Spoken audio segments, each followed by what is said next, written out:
بسم الله الرحمن الرحيم.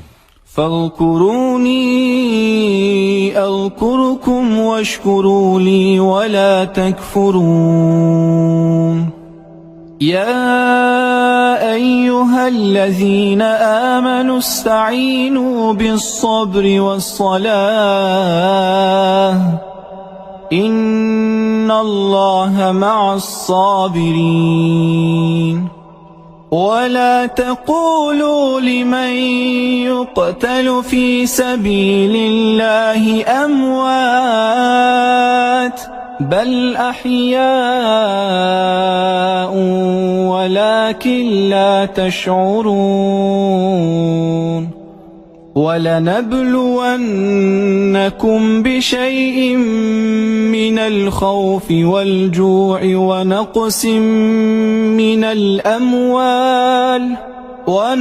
من الأموال والأنفس والثمرات وبشر الصابرين الذين إذا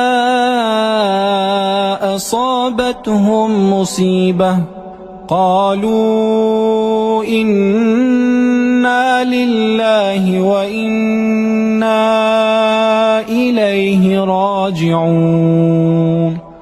أولئك عليهم صلوات من ربهم ورحمة وأولئك هم المهتدون.